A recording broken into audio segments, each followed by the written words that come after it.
உட்காருங்க உட்காருங்க, அமைதியா உட்காருங்க. என்ன நீங்க காமெடி பண்றீங்க? கவர்மெண்ட் படத்தை சாங்ஷன் பண்ணுது, அது எவ்வளவு செலவாகுது, என்ன கணக்குன்னு மக்களுக்கு எப்படி சொல்வீங்க? அதெல்லாம் பெரிய ப்ராசஸ். இதை மட்டும் நீங்கள் பண்ணிட்டீங்கன்னா நீங்கள் மிகப்பெரிய சாதனை ஆரம்பிங்க சார்.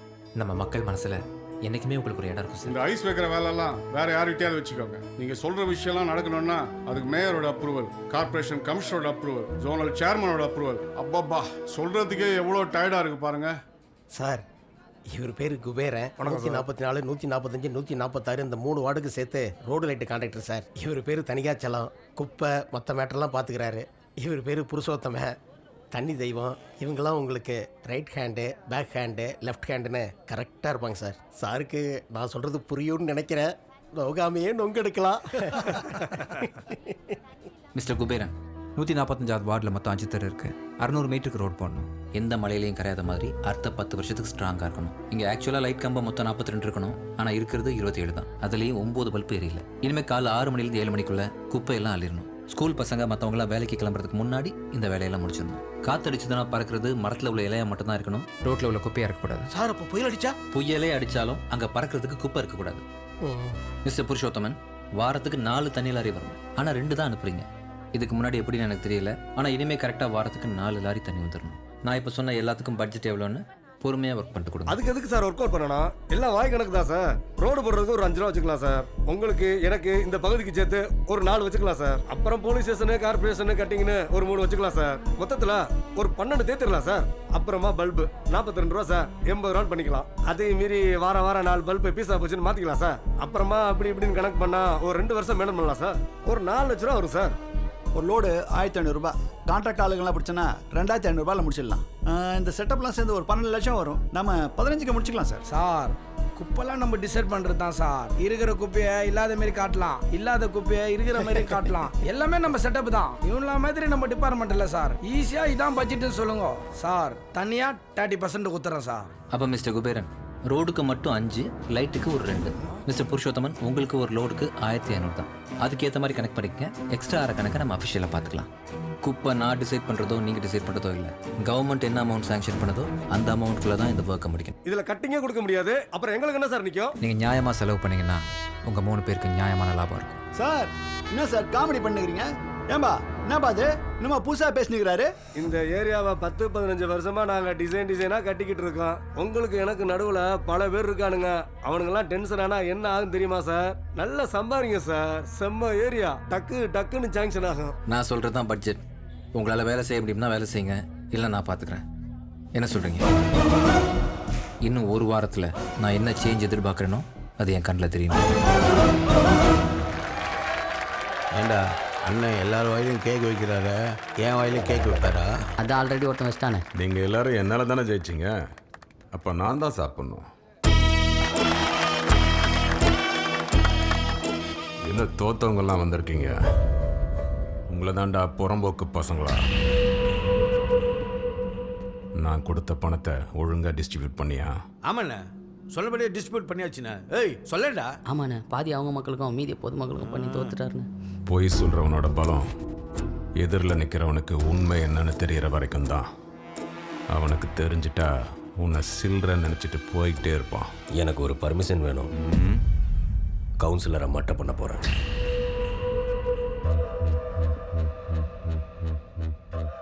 நியூஸ் கொடுக்குற இடத்துல நீ இல்லை, நான் சொல்கிற வேலையை மட்டும்தான் செய்யணும். ஒன்று பண்ண, 72 தொகுதியில் தோற்றுருக்கோம், அதில் 9 சுயேட்சைங்க. அந்த பையன்கிட்ட பேசி நம்ம கட்சியில் வந்து சேர சொல்லு. நான் ட்ரை பண்ணுகிறேன். தோத்ததுனால என்ன அவாய்ட் பண்றீங்களா? எதுக்கு நான் அப்படி பண்ணுகிறேன்? நான் அவனை பாத்தீங்களா? கான்ட்ராக்ட் கிட்ட அது இதுன்னு சொல்லி மிரட்டி வச்சுக்கிறான். நான் உங்களை பார்க்கணும்னு சொன்னா விட மாட்டேங்கிறானுங்கண்ணே. இந்த நேரத்தில் ஒரு பொண்டாட்டி வந்தாலும் உள்ள விட மாட்டாரு. நான் அவனை அப்பே அச்சு போட்டு தப்பிட்டேன். நான் ஒன்று முழுசா போடாமல் விட்டேன். டேய் சப்ப காக்கா, நீ அவனை அடித்த நியூஸை விட அவன் உன்னை அடித்த நியூஸ் தான் அந்த ஏரியாவில் தீ மாதிரி பரவி இருக்கு. கரெக்டா குணசேகரா? அண்ணா, ஜனங்களை என்ன கலைக்கிறானுங்கண்ணே. அவனை இப்போ போட்டுருண்ணே.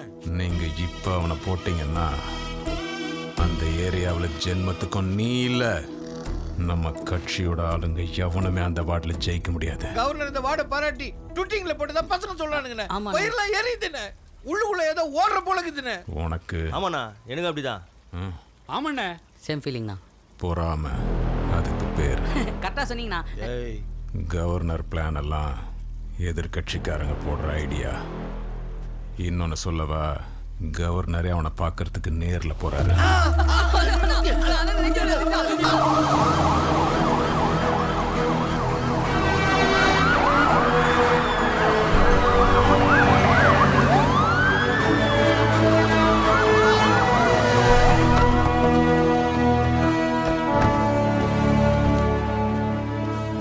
கங்க்ராட்ஸ் விஜயராகவன், உங்க வார்டு தமிழ்நாட்டிலேயே வேகமா வளர்ற வார்டில் நம்பர் 1 செலக்ட் ஆயிருக்கு. செலக்ட் பண்ணியிருக்கேன். ஒரு இண்டிபெண்டா ஜெயிச்சு நீங்க இந்த அளவுக்கு பண்ணது பாராட்டுக்குரியது. ரொம்ப தேங்க்ஸ் சார். நான் பெருசாக எதுவும் பண்ணல, என் கடமையை தான் பண்ணேன். பேட்டா, நீங்க உங்க வேலையை தான் செய்றீங்க. ஆனா ஆளுங்கட்சிக்காரங்க உங்களை வேலை செய்ய விட மாட்டேன்றாங்கன்னு கேள்விப்பட்டேன். எதுவா இருந்தாலும் இவங்களை கண்டக்ட் பண்ணுங்க, எங்களோட கம்ப்ளீட் சப்போர்ட் கிடைக்கும். உங்களை மாதிரி தான் எதிர்கட்சியும் மக்களுக்காக உழைக்கிற கட்சி. Why don't you join and work with them? சென்ட்ரல்லையும் அவங்க ஆட்சி நடக்கிறதுனால உங்களுக்கு முழு ஒத்துழைப்பு கிடைக்கும். நீங்க கேட்குற ஸ்கீம், வெல்ஃபேர் ஆஃபர், போஸ்டிங் எல்லாமே பண்ணி தருவாங்க. தடை இல்லாம மக்களுக்கும் நீங்க நிறைய சேவை செய்யலாம். Just think about it Vijayaraghavan.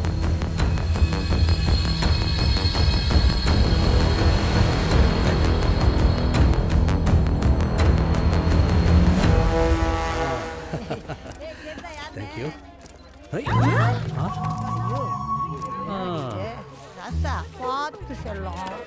குப்பையே இல்லையா? எதை க்ளீன் பண்ணிட்டு இருக்காரு? க்ளீன் பண்றாராம். ஏன்பா கவர்னர் ஆண்ட நான் பேசட்டா? நோ, 40 ஸ்கொயர் ஃபீட்டில் இருக்கு. நோட் பண்ணிக்கிறேன் சார். அண்ணா, டைம் ஆயிடுச்சுமா. இந்த வாரமே வந்து என் கட்சியில் சேர்ந்துரு. உங்கள் வார்ட்லேயே பெரிய ஃபங்க்ஷனாக பண்ணிடலாம். கொஞ்சம் டைம் வேணுண்ணே. வந்து 1 வருஷம் தான் இருக்கு. இன்னும் 1 வருஷம் போட்டுமே வந்துடுறேன். நீ மட்டுமே என்னை யூஸ் பண்ணிட்டு இருந்தா அப்புறம் நான் எப்படா உன்னை யூஸ் பண்ணுறது? கொஞ்சம் டைம் கொடுங்கண்ணே, தம்பிக்காக. என்ன சொல்றான்? இப்போ அரசியல்வாதியாகவே மாறிட்டான். இந்தாங்கய்யா பட்டா. சிமெண்ட் தர வீடாங்க. ஆமாங்க. நாங்க மண்ணின் மழைந்தங்க, நாடோடி வாழ்க்கைங்க. என்ன பண்றது, உன் பொறப்பும் தகுதியும் அப்படி. ஒருத்தன் உழைப்புல இருந்து தான் தகுதி வருமே தவிர பொறப்புல இருந்து இல்லை. Mind your bloody words. Sir மாவட்டம் மெத்வர்மல் வந்துட்டு இருக்கார் சார். சென்னையிலேயே ரொம்ப பெரிய ஆள் சார். அவர் வரப்போ நீங்கள் அந்த சேரில் உட்காந்துருக்காதீங்க சார், அவருக்கு பிடிக்காது. நீங்கள் இந்த சேரில் இப்படி உட்காந்துங்க சார், அவர் இந்த சேரில் இப்படி உட்காந்துக்கிட்டு சார். ஏன்னா பழைய கவுன்சிலர் இருந்தப்போ இதுதான் சார் நடைமுறையில் இருந்துச்சு. அவருக்கு பிளாக் காஃபி தான் சார் பிடிக்கும். நான் போய் பிளாக் காஃபி வாங்கிட்டு வந்துடுறேன் சார், கொஞ்சம் பார்த்து நடந்துங்க சார்.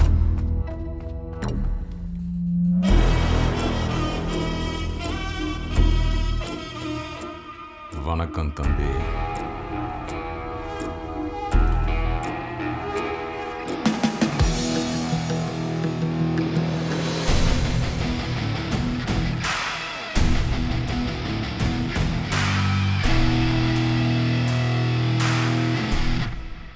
சொல்லுங்க சார். சுத்து வட்டாரத்தை பார்த்தாலே தெரியுது நீ எப்படி பர்ஃபார்மன்ஸ் பண்ணுறேன்னு.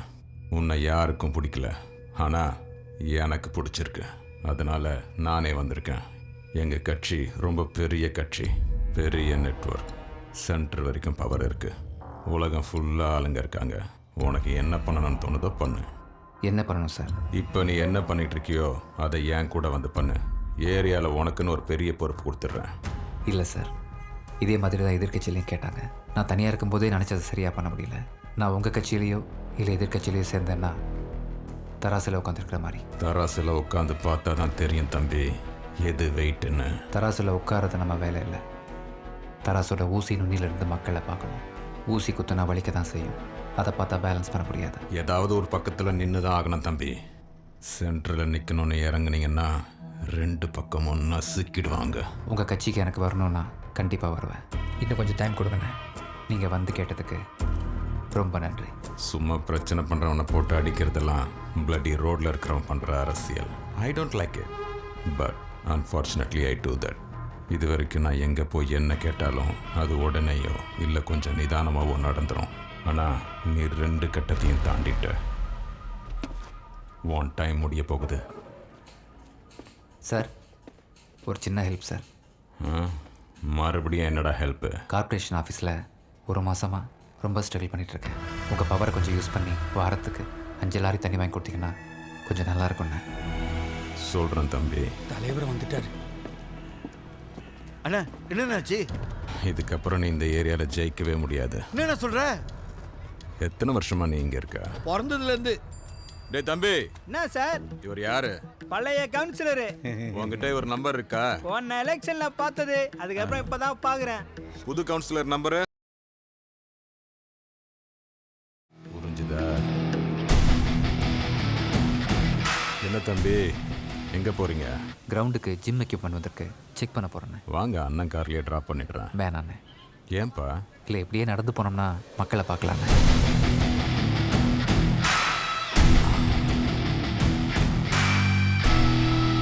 இனிமே நீ கட்சியில் வேலை மட்டும்தான் பார்க்கணும். வேலை மட்டும் பாருனா என்னண்ணா? கட்சியில வேலை பாருன்னா தொண்டனாயிருன்னு அர்த்தம். அன்பென்று கொட்டு முரசே, மக்கள் அத்தனை பேரும் நிகராம். இன்பங்கள் யாவும் பெருகும் இங்கு யாவரும் ஒன்றெனக் கொண்டால் திடம் கொண்டவர் மெலிந்தோரை இங்கு தின்று பிழைத்திடலாமோ? 30 வருஷத்துக்கு முன்னாடி உங்கள் கட்சி ஆரம்பிக்கும் போது இதுதான் உங்கள் நோக்கம்னு சொன்னீங்க. இப்போ மாறிடுச்சா? ஏழையையும் வறுமையையும் பிரிச்சாச்சா? எல்லா மாணவர்களுக்கும் ஒரே கல்வி கொடுத்தாச்சா? எஸ்எஸ் தோட்டம் என்னோட வார்டு. எவ்வளோ அழகான மக்கள். தாங்கிட்ட ஒன்றும் இல்லைனாலும் உதவி செய்யணுன்ற எண்ணம். ஆனால் 70% இளைஞர்களுக்கு அங்கே வேலை வாய்ப்பு இல்லை. படித்து மேலே வரணும்னு நினைக்கிற மாணவர்கள் வறுமை காரணமாக படிக்கவே முடியல. தேவையான சாப்பாடும் கிடைக்கல, தண்ணியும் இல்லை. இதெல்லாம் எனக்கு முன்னாடி இருந்தவங்க மாற்றலை. ஏன் முடியலையா? இல்லை இவங்கெல்லாம் வளர்ந்துட்டாங்கன்னா யோசிக்க ஆரம்பிச்சிருவாங்கண்ணா. உங்கள் யாருக்கும் ஓட்டு வராதுன்னு எலெக்ஷன் அப்போ நீங்கள் கொடுக்குற 5000த்துக்கும் 10,000த்துக்கும் கையேந்த வைக்கிறதுக்காகவே இவங்க எல்லாரையும் நீங்கள் ஏழையாகவே வச்சுருக்கீங்க. என் வார்டில் இதுக்கு முன்னாடி 4348 இளைஞர்கள் வேலை வாய்ப்பு இல்லாமல் இருந்தாங்க. நான் கவுன்சிலரான ஒரே வருஷத்தில் வெறும் 185 பேர் மட்டும்தான் வேலை இல்லாமல் இருக்காங்க. அந்த எண்ணிக்கையும் கூடிய சீக்கிரம் குறைஞ்சிரும். இதுக்கு முன்னாடி வெறும் 15% ஸ்டூடெண்ட்ஸ் தான் 12th முடித்தாங்க. ஆனால் இப்போ ஸ்கூலுக்கு போய் படிக்காத ஸ்டூடெண்ட்ஸே கிடையாது, ஃபெயில் ஆகிற ஸ்டூடெண்ட்ஸும் கிடையாது. என் ஏரியாவில் உள்ள 9021 குடும்பத்திலையும் இந்த ஒரு வருஷம் ஆண்டு வருமானம் 20% உயர்ந்திருக்கு. ஒரு வார்டுலேயோ டிஸ்ட்ரிக்ட்லேயோ ஸ்டேட்லேயோ இல்லை கண்ட்ரிலேயோ எவனாவது ஒருத்தன் வறுமையில் இருந்தாலும் நம்ம இன்னும் வளரவே இல்லைன்னு. என்னமோ மாத்தணும் பெருசா பேசிட்டு இருக்க. நாங்களும் மக்களுக்காக தான் பணி செஞ்சுட்டு இருக்கோம், சும்மா பீத்திக்காத. சர்வே எண் 730 நார்த் ஈஸ்ட் கன்னியம்மன் கோயில் ஸ்ட்ரீட்ல இருந்து நாவலர் தெரு வரைக்கும் அதை ஒட்டி ஓடுற வாய்க்கால் ஒரு வருஷமா சுத்தம் பண்ணாம இருக்கு. ஆனா அதை சுத்தம் பண்றதுக்காக 6 தடவை பணம் சாங்ஷன் ஆயிருக்கு. அதை யாரோ ஒருத்தன் பண்ணிருப்பாயா? அதுக்காக ஒட்டுமொத்த எல்லாத்தையும் குத்த சொல்லுவியா? அடி தாங்க மாட்டா. ஆமா சொல்லிட்டேன். அந்த வாய்க்கால் இருக்கிறது 53வது வார்டு. அதுக்கு கவுன்சிலர் மிஸ்டர் பரந்தாமன். அது நீங்க. உன் வளர்ச்சி எப்படி இருக்குன்னு பொதுமக்களை கேளு, என் அடி எப்படி இருக்கணும் ஆட்களை கேளு. ஜெயிக்கிறதுக்கு முன்னாடி வாடகை வீட்டில் இருந்த ஒருத்தன் கவுன்சிலர் ஆனதுக்கு அப்புறமா 10 வீடு, 2 கெஸ்ட் ஹவுஸ், 2 BMW, ஒரு ஃபார்ச்சுனர், 10 இனோவா கார், டெய்லி 30 பேருக்கு சோறு பேட்டான்னு எப்படி சம்பாதிக்க முடியுது? சம்பளமே இல்லாத ஒரு கவுன்சிலர் சீட்டை ஒரு கட்சி 1 கோடி கேட்டு வாங்குது. 1 லட்சம் ரூபாய் சம்பளம் வாங்குற எம்எல்ஏ சீட்டுக்கு 15 கோடி, எம்பிக்கு 25 கோடி, மொத்தம் எத்தனை 1000 கோடி? இவனுக்கு எல்லாம் ஜெயிச்சுட்டு வந்து இன்னத்த புடுங்குவாங்க நான் தெரியுமே. சாரி ஆனரபிள் மேயர், நீங்க கூட இந்த சீட்டுக்கு எத்தனை கோடி கொடுத்தீங்கன்னு தெரியும். என்ன நீ விட்டா பேசி my time and you have no rights to stop me. ஒவ்வொரு தடவையும் மக்கள் ஒருத்தனை ஜெயிக்க வச்சுட்டு அவங்க தோத்துட்டு இருக்காங்க. எல்லாரும் பாவம் பண்ணிருக்கோம் ஆனரபிள் மேயர். துரோகம், பச்சை துரோகம். மாற்றணும், அதை மாற்றணும். எவ்வளோ பணம் சாங்ஷன் ஆகுது? அதெல்லாம் அப்படியே மக்களுக்கு போகுதா? இந்த உலகத்திலேயே சிறந்த பணி அரசியல் பணிதான். மக்களை காப்பாற்ற தெய்வங்கள் அவதாரம் எடுத்து வருதோ இல்லையோ, நாம நினைச்சா மாத்தலாம், எல்லாத்தையும் மாத்தலாம். என்னோட வார்டு மாதிரி ஒரு நாள் சென்னையே மாத்தலாம். அப்புறம் நாடே மாறும். மாத்தணும். Thanks for allowing my words, Honorable Mayor. Please accept my request on my words development. Thank you.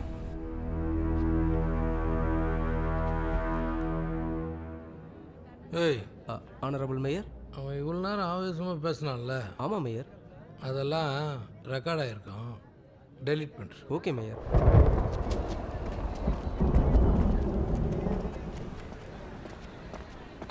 நீங்கள் கொடுத்த டெண்டரை கரெக்ட் பண்ணி மெயில் பண்ணியிருந்தேன், செக் பண்ணிங்களா? சார் அதை கரெக்ட் பண்ணி தான் சார் எடுத்து வந்திருக்கோம். பரவாயில்லையே, சீக்கிரம் முடிச்சிட்டிங்க. என்ன இது? இருங்க சொல்லுவாங்க சார் வந்துட்டோம் சார், கொடுக்குறேன் சார். பெத்த பெருமாள் மாவட்டம். தம்பி, நம்ம கூட வந்து சேர்ந்துருங்கன்னு சொன்னேன், கேட்கல. எனக்கு உன்னை பிடிச்சிருக்கு தம்பி, ஆனால் அந்த கவுன்சிலர் அதான் பிடிக்கல. நீ என்ன பண்ண, உன் முன்னாடி இருக்கிற அந்த ரெசிக்னேஷன் லெட்டரில் ஒரு சைனை போடு.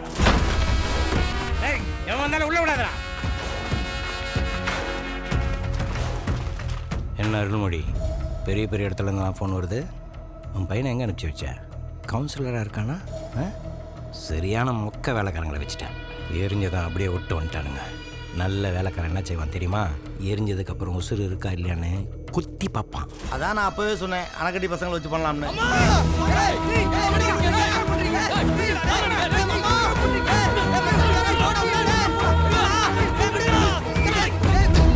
ஃபோன் அடிக்குது பார், எடு. ஹலோ. டேய் மாப்ள, சுகுமாரும் கூட்டாளிகளும் அம்மாவை பிடிச்சி வச்சிருக்காங்கடா. என்ன நடக்குதுன்னு தெரியலடா. சைனை போடுப்பா. இந்த மட்டை பண்ணுற அரசியல் இருந்தெல்லாம் நான் வெளியில் வந்து ரொம்ப நாள் ஆச்சு. கத்து ரீதியாக போயிட்டுருக்கேன். என் கையை அழுக்காக்கிடாத. இப்போ என்ன பண்ணுறேன்னா, நீ ரிசைன் பண்ணதை வீடியோ எடுத்து ஜோனல் மேயரு, சேர்மேனு எல்லாருக்கும் அனுப்பிடு.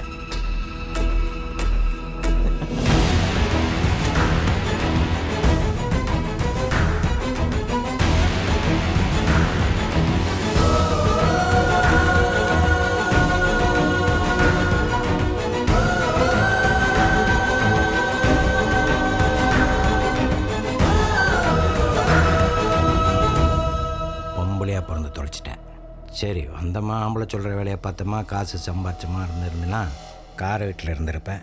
ஆனால் இப்போது நீ எவ்வளோ தான் போகிறான்னாலும் உன்னால் ஜெயிக்கவே முடியாது. ஏன்னா உங்ககிட்ட ஒன்றும் இல்லை, எல்லாமே அழிஞ்சிருச்சு. உன்கிட்ட எல்லாம் இருந்தாலும் ஒரு நாள் நீ தோப்ப. உன் சரிவை பார்க்காம நான் சாக மாட்டேன்.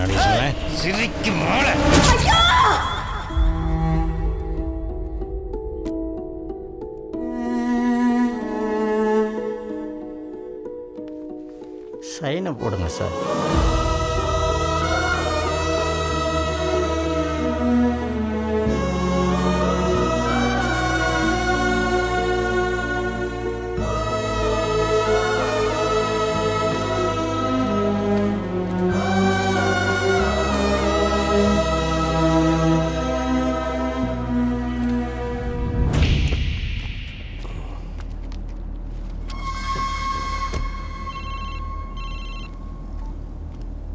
ஹலோ மாப்பிள்ள, அம்மா எப்படி இருக்காங்க?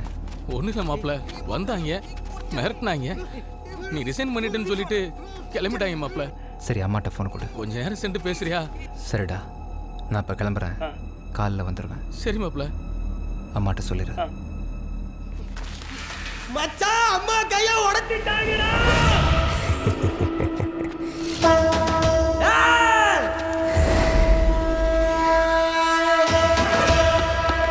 போட்டு தொல்லுங்கடா அவனை.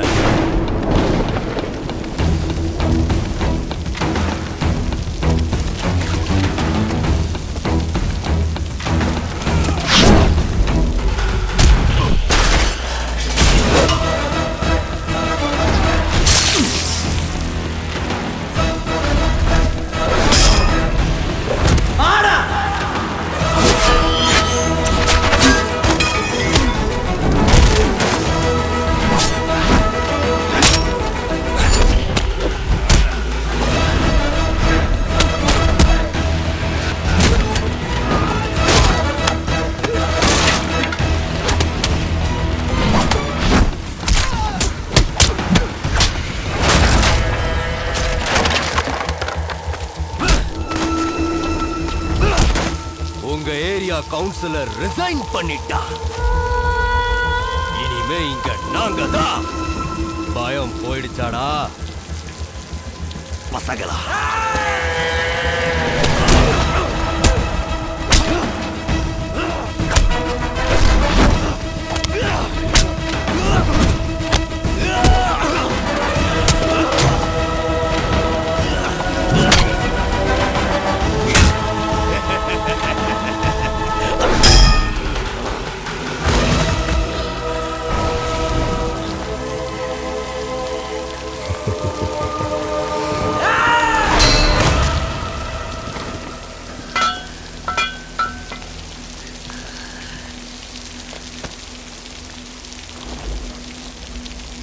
நம்ம ஏரியா மக்களை இப்படி கைவிட்டியப்பா.